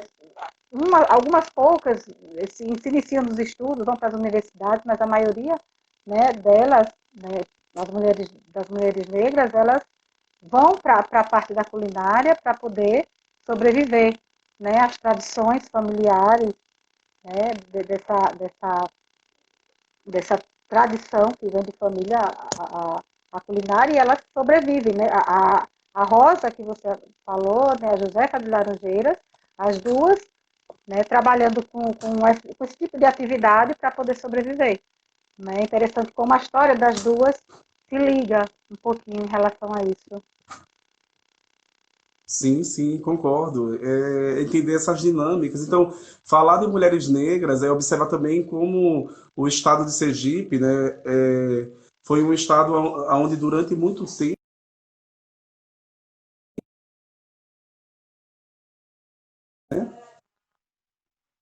e aí a gente pensa na Beatriz Nascimento, uma sergipana, nordestina, e que demonstra como as mulheres negras, né, do nosso estado também se articularam em torno da construção de resistência. Inclusive, a Beatriz Nascimento, ela veio outras vezes para Sergipe com o intuito de empoderar, com o intuito de entender a sua própria história. Então, não é apenas uma conexão em África, né? Não é uma conexão que se conecta à África, mas é uma conexão também que se encontra nas suas origens, na sua relação Exato. com a sua própria história, que se dá nessa junção entre o estar lá e o estar aqui. Né? Imagina uma mulher negra que vai para o Sudeste, e que a demarcação do Nordeste sempre foi um elemento muito forte também em seu corpo. Então, a mulher negra nordestina, e que pensar, né, nesse tripé é fundamental para entender também como ela era vista e também dentro dessa construção de uma herança negra. Então, quando a gente pensa nessas mulheres negras que resistiram, que lutaram e que potencializaram o campo da esfera social, nós estamos pensando em mulheres que empreendem constantemente e que seus saberes são patrimônios imateriais e que seus saberes demarcam a importância. É por isso que o Caruru de Sergipe é diferente do Caruru da Bahia. As mulheres negras trabalharam com o recurso que tinha, trabalharam com as informações do que tinha. Então, claro que não podemos pensar as práticas culturais de forma engessada. Em cada lugar vai se dar com os seus próprios elementos. Os elementos que são acionados, os elementos que são produzidos. Então, eu digo sempre, o caruru no vatapá, o caruru do Macapá é amarelo. Né? Muito engraçado, porque elementos indígenas, as mulheres negras trabalharam com o que tinha. O caruru de Sergipe, ele pega o leite de coco. Né? Isso é muito interessante, né? Você vê algumas práticas com leite de coco. Na Bahia não pega o leite de coco. Aqui as mulheres usam ou dendê ou azeite. A presença do azeite é um elemento indígena. Então a gente começa a potencializar e entender que os saberes são diferentes. Não podemos pegar os saberes negros e colocar em uma jaula, aprisionar como se fosse um saber que deve ser igual de lugar para lugar. Não. Os Exato. processos são diferentes, né? E os contextos também. Então, pensar nas dinâmicas da Irmandade em Sergipe, em Aracaju, especificamente em Aracaju, é pensar em uma Irmandade que resiste em uma capital que se constrói como o futuro. É uma prática do passado dentro de uma estrutura do futuro, né?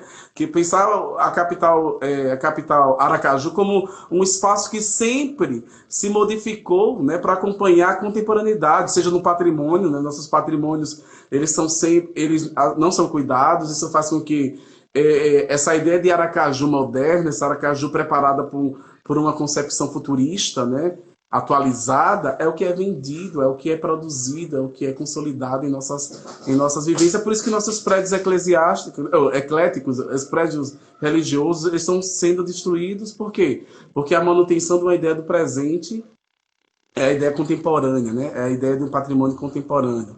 É isso que foi alimentado dentro dessa estrutura de projeção de Aracaju enquanto a cidade que traz, né, essa concepção do moderno, né? É um discurso construído e alimentado ao longo do tempo. Professor, nós temos aqui uma pergunta do professor Kleber. O professor Kleber é o presidente do GT, dos índios na história do Nordeste.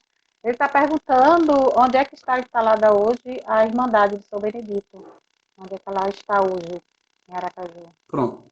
A Irmandade São Benedito é instalada na Igreja São Salvador desde 1865. Né? É uma irmandade que não tem sede própria, ela foi instalada nessa igreja junto com as outras irmandades de preto e até o momento ela encontra-se dentro desse espaço. Sendo que sua sede, né, a sede dela hoje, ela já passou por vários lugares, dentre esses 15 anos que eu acompanho ela passou desde uma casa do lado da Cúria, dentro da Cúria, depois no espaço fora da Cúria, e hoje se encontra o seu arquivo dentro do cemitério São Benedito. É o único patrimônio que se tem da Irmandade São Benedito na atualidade. É o cemitério São Benedito, do lado do cemitério Santa Isabel. E lá o arquivo funciona constantemente. Professor João, na sua pesquisa do mestrado, que você trabalhou com a questão das irmandades, você detectou a presença de muitas mulheres na Irmandade, ou existia um equilíbrio aí, ou era somente famílias, né, em conjunto, ou tinha mães solteiras, mulheres solteiras, ainda hoje? Como é que funciona esse ingresso na Irmandade? Então, a Irmandade é normal ver a, a presença marcante de mulheres, e aí você vai ter mãe, filha, mãe, filha, mãe, filha. Por quê? Porque a Irmandade dava um pecúlio. Isso quer dizer que quando a mãe falecia, o pecúlio ficava para a filha ou para o filho, né? Mas na grande maioria a gente vê presença feminina. E essa outra mulher, muitas das vezes, dava continuidade a essa prática. Então, é comum a presença feminina, eu acho que das 2.000 fichas que eu tive contato, eu analisei a presença, 70% são mulheres. 70%. Entre o final do século XIX e o início do século XX, porque as fichas de entrada se encontram preservadas, sendo que outras fichas relacionadas com inadimplência é que se encontra no arquivo, mas muitas fichas se encontravam na mão do antigo tesoureiro. Então você tem uma documentação dispersa, você tem uma documentação também no arquivo do Luciano Cabral Duarte, que foi desmontado, então assim, e aí você tem que agora procurar em diferentes arquivos, como arquivo público, como o arquivo público, o Instituto Histórico, são 3 arquivos que foi, e lá em São Cristóvão também essa documentação foi levada. Então tem toda uma documentação, eu poderia dizer assim, dispersada, né, pelos arquivos de Sergipe, o que dificulta o acesso às informações. Inclusive tem um jogo de fotografias só da Irmandade junto disso. É um conjunto de fotografia do início do século XX até a década de 70, que eu não tive tempo de estudar, mas essa documentação eu não sei com quem ficou e aonde ficou. Mas é muito interessante para olhar a presença das mulheres fardadas na frente da igreja, né? E a Irmandade de São Benedito era a última, era sempre a última. Primeiro os santos brancos, depois o santo preto. Interessante isso.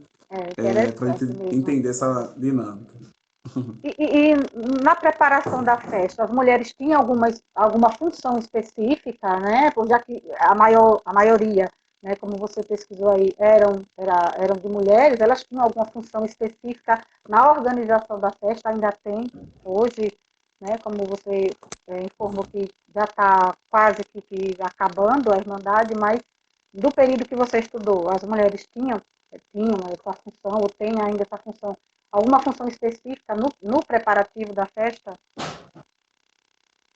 Sim, sim. As mulheres, chamavam-se Mulheres de São Benedito, Mulheres da Charola de São Benedito, que é isso que quer dizer charola, né? As mulheres que eram responsáveis de guiar São Benedito, elas tinham a ideia de guia, né? Então essas mulheres controlavam e ao mesmo tempo faziam toda a preparação, desde a arrumação do ambão, a gente chama de ambão, né, com as flores, né, para que São Benedito se apresentasse de forma, eu vou usar a expressão de uma irmã, de forma decente na cidade de Sim, Aracaju. Ele representava como a população preta, segundo uma irmã, né, como a população preta resistiu dentro dos espaços religiosos católicos. Então, essas mulheres tinham a função mesmo de se ajudar, tinham a função muito relacionada ao auxílio entre elas. A caridade é um elemento muito forte das irmandades. Então, essa caridade era estabelecida a partir do ponto que essas irmãs também criavam esses espaços de solidariedade. As festas estimuladas e a preocupação com a morte. A morte era um elemento muito forte no sentido de ritual, né? Tanto pelo lado espiritual como pelo lado também relacionado a essa dimensão não espiritual. Então, elas conduziam, né? Elas conduziam todo. Por isso que elas estavam sempre no papel de liderança. É você pensar hoje, tem quantas mulheres no papel de liderança nas igrejas, nos terreiros, e quantas mulheres que aparecem, né? Então são poucas as sim. pessoas que aparecem. E pensar o sincretismo entre o terreiro e a irmandade. Eu não trabalhei isso, né? Mas que eu achei que depois, no finalzinho da minha pesquisa, eu acho que quando eu fechei a pesquisa, foi que essas evidências apareceram de forma mais intensa e não dava mais tempo de eu explorar, porque a figura da Dadá aparecia como essa mulher do secretismo, né? Hoje só tem vivo o filho dela, que se encontra no Rio de Janeiro, não, em Recife, residindo em Recife, e ele é um músico que aprendeu dentro da Igreja Católica e na Irmandade. Então é interessante pensar também como Isso. a Irmandade também operacionaliza trajetórias de vida também. Uhum. Professor, tem uma pergunta aqui, eu acho que você já falou, mas o professor Kleber, ele está perguntando onde pesquisar sobre as Irmandades dos Pardos em Laranjeiras. Assim, a Irmandade dos Pardos de Laranjeiras é a Irmandade Nossa Senhora da Conceição. Isso é muito interessante. Para entender a concepção de pardo, de negro, de preto, isso é muito interessante porque é uma lógica que vai ser, eu poderia dizer, vai designar as características sociais, né? Uhum. Então vamos lá. Ser pardo significa ser negro livre. Para Hebe Maria de Matos, uma historiadora, negro livre. Então você era da Irmandade de Preto, que era escravo, tornava-se livre e virava pardo. Então pardo significa negro livre. Então esses pardos, muitas das vezes eram africanos ou seus filhos livres. Então, a documentação da Irmandade dos Homens Pardos se encontra na Igreja Sagrado Coração de Jesus. Se encontrava na igreja. Outra documentação se encontra no arquivo da Cúria de Sergipe. Para você ver como as Irmandades elas são ativas até hoje, quem mora em Itabaiana tem que pagar, quem mora naquela parte da igreja Itabaiana, tem que pagar para a Irmandade dos Brancos da Cruz das Almas, né? Então, essa irmandade ainda ela faz sentido dentro da estrutura local. Então, a Irmandade das Almas de Itabaiana, ela ainda recebe pelo território dela, que aquela parte é da Irmandade. Então, as Irmandades tinham esse papel, era dividido por território. Então, você chega, de um lado, a igreja de São Benedito, quem conhece Laranjeira sabe, né? E do outro lado você tem a Igreja dos Pardos, muito próximo, é um terreno, é um território negro. Território negro. Do outro lado, no centro, a Igreja dos Brancos, né, de Senhores de Engenho. E aí você vai entender como é que se dava essa dinâmica. Então, eu encontro no século XIX documentação das irmãs, as irmãs de Nossa Senhora do Rosário sendo enterradas na Igreja da Misericórdia de Laranjeiras.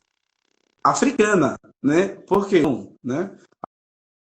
A religião ela vai dar o sentido à questão da morte, que é algo muito caro e é uma polêmica muito grande, porque se a gente pensar a morte, o bem morrer era estar próximo do altar. Com as revoltas, né, da cemitério, aonde deixa de se enterrado dentro da igreja e se começa a construir cemitério, vai ter revoltas em Sergipe porque as pessoas não querem sair do lugar sagrado. Como é que eu vou me enterrar longe né? Se o certo é enterrar próximo para ir para o céu, né? Olha a problemática em torno da morte. E as Isso irmandades vão mesmo. sofrer com isso. Muitos irmãos não vão querer ser enterrado longe da igreja, longe da igreja, né? Porque a gente não pode esquecer que o catolicismo já era firmado em África. Não podemos esquecer que também em África já vinha também essa parte do catolicismo, né? E entender também as suas articulações também em torno das suas religiões trazidas. Porque o candomblé ele é construído no Brasil, nas relações Jeje, Nagô, Angola, então é diferentes concepções, né?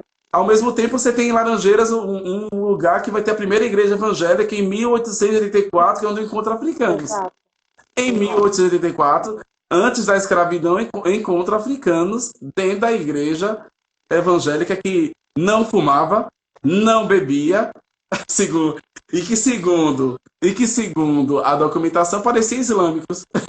Isso. Olha essa e além disso o islamismo liderado por um líder que pouco foi estudado o islamismo em Sergipe, né? Por um líder chamado Sapucari, né? O Sapucari vai ser um dos maiores líderes africanos e negros do islamismo em Sergipe, que é outro elemento fundamental a ser estudado, Professor, outro elemento fundamental a ser debatido que é o islamismo, né? professor, só para a gente adiantar um pouquinho, a gente também tem outra pergunta aqui, que é da professora Bruna Morrana. Bruna é tesoureira da AMPU, ela pesquisa a morte, eu acho que essa fala está sendo até interessante para ela. Ela pergunta o seguinte: professor Moza, você chegou a consultar as fontes paroquiais de Aracaju no século XIX? Você concorda Sim, que esse cemitério de Nossa Senhora da Conceição era um espaço de distinção? sim, sim. A priori, o da Conceição ela não surge como espaço de distinção. Então, eu vou encontrar tanto africanos como caboclos. Eu encontro assim, a cabocla foi enterrada. Cabocla é indígena, né? Enterramento de indígena em Aracaju. Isso é muito interessante a gente entender essas práticas. Como também eu encontro o senhor de engenho que está sendo enterrado no mesmo local. Então, a priori, ela não se encontra como um espaço da divisão social, uma vez que vai ser projetado essa divisão social. Eu acho que tem um trabalho muito bom, que é o de Fernando Lins, Vizinho Sim, Enterro para Par. Ele já vai trabalhar com a configuração entre o cemitério São Benedito e Nossa Senhora do Rosário. Então ele vai dizer assim, olha, são vizinhos pretos e brancos e pardos e caboclos estão bem próximos, mas os enterros são separados. Os enterros são diferentes. Então essa dissertação de mestrado se encontra no Departamento de Geografia da UFES, que vai falar um pouco sobre os enterramentos em Aracaju. Além disso, tem um trabalho muito legal de um historiador. Eu só lembro, são três historiadores, mas eu só lembro o nome de um, que vai trabalhar com a morte em Aracaju. E aí ele vai falar um pouco do cemitério, porque na Igreja São Salvador existe um cemitério ao lado, né? Então, esse cemitério, dizem que, segundo alguns relatos orais, era onde hoje é o, eu poderia dizer, aquela parte da sacristia da igreja. Aquela parte toda ali era relacionada ao cemitério. Teria que ver as documentações para ver. Eu acredito que aquele espaço é um vasinho do português, né? Que é um espaço do Sim, português. sim, É, uma eu acho que lanchonete. ali é uma lanchonete. Aquela lanchonete ali, acredito que também seja a expansão desse cemitério que vai ser modificado com as políticas em torno da higienização de Sergipe, né? Especificamente, Aracaju também adota esse processo. Então, o afastamento dos cemitérios é uma alternativa para que não se prolifere doença.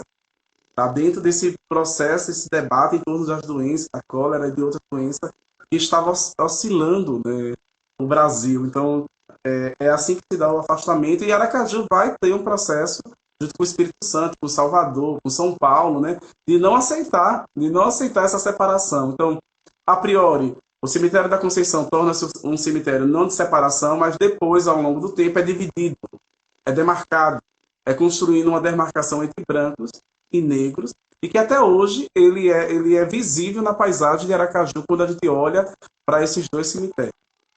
E que vem mudando seu significado ao longo do tempo, porque os irmãos e as irmãs, elas se encontram, só se encontra cinco vivos. Normalmente só tem cinco vivos. Então, é uma irmandade e pode acabar o seu funcionamento prático, né? Mas pode continuar com com sua materialidade, que é o cemitério que a igreja incorporou. Por isso que eu chamo de romanização tardia. A igreja incorpora os bens para, para a sua administração. Então, hoje, o presidente é da igreja, a tesoureira é da igreja, com o intuito de fazer também essa conexão, né? De trazer essa materialidade para o seu controle. Professor João, temos aqui também um comentário do professor Edivaldo. Ele diz o seguinte: diálogo importantíssimo. Parabéns, João, pelas pesquisas. Reforça ainda mais a tese de que Aracaju sempre foi uma cidade negra, embora a versão oficial tenha apagado isso. Concordo. Na verdade, Aracaju é uma cidade não estudada, né? Eu poderia dizer que a gente estuda muita Laranjeira, a gente estuda outros lugares, e Aracaju acaba sendo uma cidade que não foi estudada, com várias potencialidades. Eu vi um trabalho muito legal acerca da sonoridade em Aracaju, né? A ideia da sonoridade, os batuques, os toques, né? A sonoridade, a repressão sonora é um elemento muito forte. Os batuques sempre foram reprimidos. Se você vai analisar, nos jornais aparece, né? A gente pode pensar na própria construção de bairros, como o Aribé, né? O Aribé é um espaço negro, que hoje é o Siqueira Campos, pouco debatido, pouco estudado, até os nossos quilombos. O nosso quilombo urbano não é debatido, não é discutido. Um quilombo com o nome de uma expressão indígena, né? Maloca, né? Maloca. A gente tem que potencializar. Será que é um espaço entre negros e brancos, negros e índios, né? Potencializar as expressões também em torno disso. Eu lembro que minha avó falava, né, dos indígenas no Siqueira Campos, né? Famílias indígenas no Siqueira Campos. Minha avó, ela tinha 85 anos, então essa expressão é fundamental para a gente entender essas dinâmicas em torno de Aracaju. O Grajeru também enquanto espaço negro, né? O Grajeru, a 13 de julho, esses espaços que ninguém queria morar fora do perímetro urbano de Aracaju. Fora isso, eu encontro na Irmandade um bairro chamado Bairro Brasília. Bairro Brasília. Eu acredito que o bairro Brasília é onde fica hoje o time do Confiança. Era um bairro relacionado a populações negras, consideradas operárias, né? Então, eu encontro o bairro Brasília na documentação da Irmandade, e quando eu vou analisar, todos os participantes eram negros retintos. Demonstrando um espaço, né? Um espaço. Então, eu digo sempre que Aracaju é uma cidade que você, como outras capitais, é demarcada pela cor. A 13 de julho não é branco, não é por acaso. E não é por acaso que as periferias em Aracaju têm cor, é preta, né? A gente vai andando para as periferias, vai vendo a cor. Então a demarcação étnica, ela é atual, ela é presente, ela só foi dentro dessa dinâmica ganhando outras formas. É necessário a gente analisar isso e observar como no campo da história, né, isso aparece, isso é evidenciado, e esses rastros trazem o significado da construção territorial e da sua mobilidade na capital, que é Aracaju. Professor, temos outra pergunta aqui do professor Edivaldo Alves. Ele diz o seguinte: João, você já chegou a escrever sobre a igreja de Nossa Senhora do Rosário de Neópolis? Esse patrimônio construído pelos negros está em péssimas condições de preservação. Eu não escrevi de Neópolis, mas tenho conhecimento da Irmandade do Rosário de Neópolis. Inclusive, se tinha evidência de joias de mulheres negras nessa região. A Irmandade guardava joias. Eu não sei onde é que está essas joias, mas se tem relatos e se tem subsídio. Quem trabalhou o Rosário foi o professor de História. Me deu um branco agora, mas eu vou lembrar. Ele trabalhou essa irmandade e potencializou. Aparece também nas pesquisas da professora Verônica Nunes, ela escreve alguma coisa sobre, e também tem uma pesquisa de Wagner Santos, né, que é um historiador da Bahia, que fala dessa irmandade e fala do documento dela no final do século XIX. Então, é uma irmandade extremamente importante para a nossa historiografia. Pouco foi se trabalhado, né, e a gente observa que a cultuação do Rosário é a primeira cultuação dentro das Irmandades, e aí depois nós vamos ter no estado de Sergipe São Benedito, né, e a gente tem que entender como é que São Benedito entra, fora Efigênia e outros santos que adentram também a cultuação. Então, as populações negras estão relacionadas. O que é que isso é interessante? É interessante observar que as manifestações culturais de Aracaju, ela sai da Irmandade. A taieira, a chegança, Cacumbi, Essas manifestações, as festas de Japaratuba da Cabacinha está relacionada à festa de Reis, relacionada aos santos Nossa Senhora do Rosário e São Benedito. As festas de Siriri está relacionada a Nossa Senhora do Rosário, São Benedito. Poxa, a gente tem aí, se não resistiu às irmandades, resistiu às suas práticas. E A essas festa de São práticas, elas são... Benedito, a festa de São Benedito, ela é comemorada em janeiro, no Sim, mesmo período da festa de Reis, não é isso? dia 6 de Reis. É de São Benedito e Nossa Senhora do Rosário. Na festa de Reis é que se cultua. Por isso que a taieira, a chegança, o cacumbi, nós vamos ter vários sambas relacionados à Irmandade. Então, olha como as Irmandades também é demarcado um período no qual é evidenciado uma ancestralidade negra. Eu acho que o que a gente consegue observar nesse movimento é essa ancestralidade negra. Eu digo sempre que as Irmandades acabaram, mas as suas práticas ficaram, né, não normatizadas e permanecem como elementos culturais de várias cidades espalhadas pelo Brasil. Laranjeiras é um exemplo, Pacatuba não, Japaratuba é outro exemplo, Siriri é outro exemplo, mas a gente consegue observar como essas práticas ainda são uma atualização da tradição, né? A atualização da tradição. Acho que é um ponto central para a gente pensar nessas dinâmicas. E o próprio São Gonçalo, né? Pensar a própria construção das mulheres. Inclusive, eu acredito que o São Gonçalo está muito mais próximo de uma herança negra também, muito que deveria ser estudado, potencializado. Né? Pensar nesses homens que se vestem de mulher, porque as mulheres não podiam ir para a rua, porque as mulheres. Então, tudo isso relacionado, né, a uma dinâmica territorial e uma dinâmica também que constrói as relações entre gêneros, né? Ele se transversaliza, né? A transversalidade, se transvestir de mulher na perspectiva não só de uma mudança de identidade, mas de uma mudança a uma lógica de opressão, a uma lógica de violência, a uma lógica de entender os compassos, como esses compassos demarcadores do outro eram aplicados, eram efetivados, eram acionados.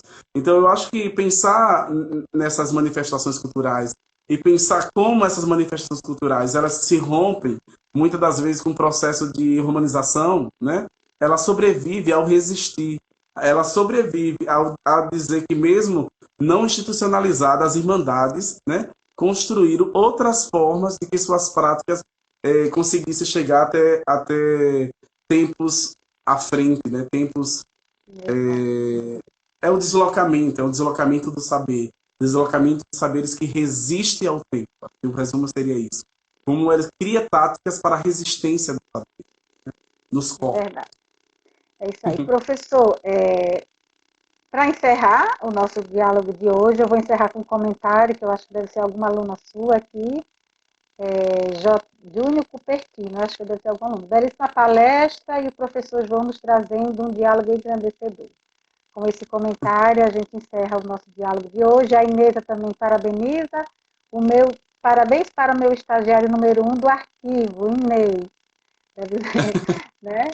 Então, com esses comentários, a gente encerra o nosso diálogo de hoje. Eu vou passar alguns recadinhos, né? Depois você faz suas considerações finais e a gente também faz os nossos agradecimentos a você e ao nosso público que continuou, né? Que a gente caiu, voltou e continua aí com a gente.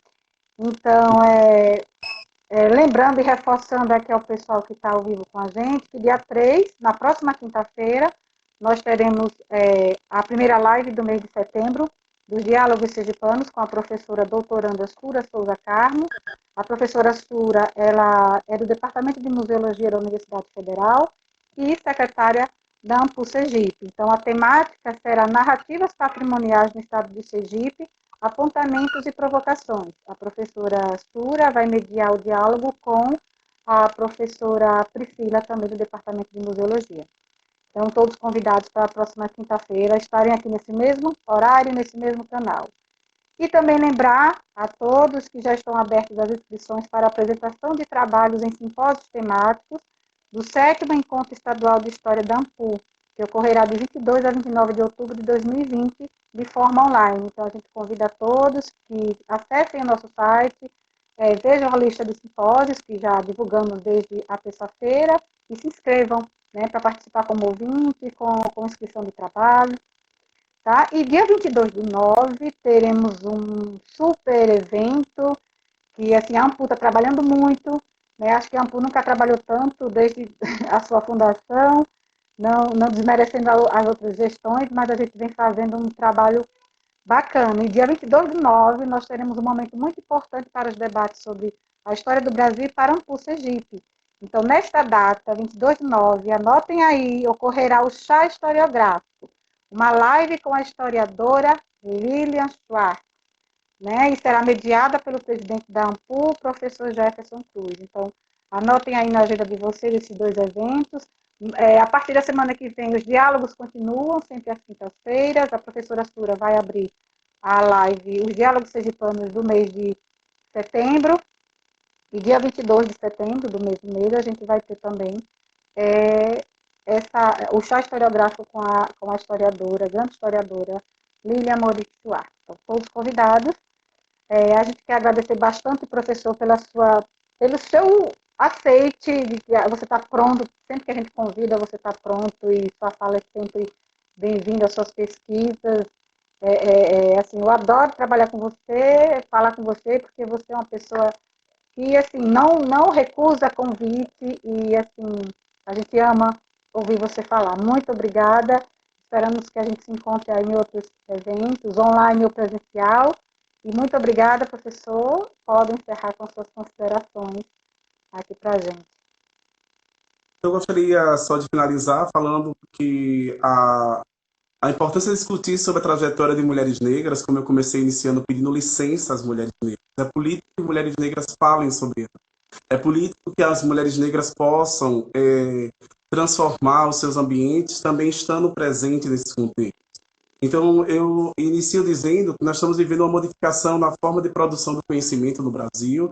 As mulheres negras vêm fazendo uma grande revolução no que tange a questão do seu corpo, ao seu lugar no mundo.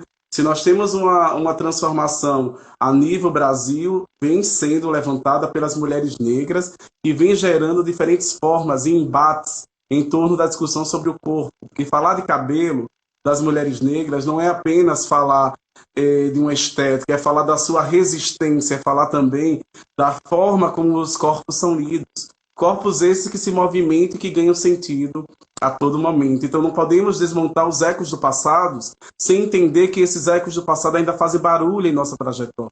E que o racismo ele se dá de forma de brincadeira, seja no campo da historiografia, seja no campo da antropologia ou no campo da arqueologia. É entender como os saberes coloniais ainda fazem sentido na estrutura. É entender que os saberes eles devem ser repensados, desmontados e, ao mesmo tempo, para que a gente possa potencializar novas formas de lidar com as paisagens da vida, né? Então, nós estamos a todo momento dizendo, é pelo respeito que se tem a diferença. A igualdade ela não existe, a igualdade ela é utópica, é no respeito ao outro, é no respeito à diferença, é no respeito ao lugar que o outro exerce, é que se tem transformação. Então, é na diferença de trajetória, é na diferença de gênero, é na diferença de cultura que os respeitos são firmados. Então, a diferença é o elemento central. Né? O Tobias Barreto, no século XIX, no livro de Mangas Curtas, vai dizer: nós precisamos entender a diferença como elemento fundamental da transformação. Não podemos aceitar o tripé liberté, iguaté, fraternê. Isso Tobias Barreto no século XIX. O Tobias Barreto vai dizer: é necessário que a gente entenda que a diferença ela gera explosões de sentimento. Então é nessa explosão de sentimento dessa live, é nessa explosão de sentimento de entender o lugar das comunidades negras, o lugar da resistência, o lugar das transformações sociais, que nós produzimos um saber na diferença. É um saber que potencializa corpos e que potencializa trajetória. E eu finalizo com uma música.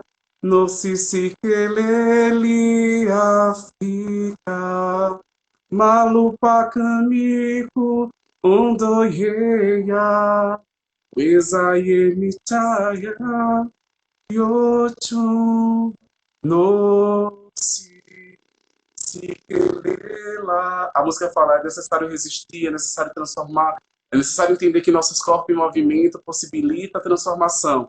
E a transformação ela só se encontra quando estamos abertos a entender que o outro não precisa ganhar nossas formas e que o outro não precisa ganhar nosso sentido, mas que o outro pode ser diferente sendo si mesmo. Com essas pequenas reflexões. Que bom, que lindo. Para encerrar nossa live, o professor fechou aí com belas palavras. Arrepiou, viu? Arrepiou. Obrigada, professor, mais uma vez pela sua participação. E espero encontrá-lo em breve pessoalmente para a gente bater um papo. Muitíssimo obrigada. Obrigada a todos que voltaram e ficaram com a gente até agora. Tchau e até a próxima quinta-feira com mais uma edição dos Diálogos Sergipanos. Beijo, tchau, tchau.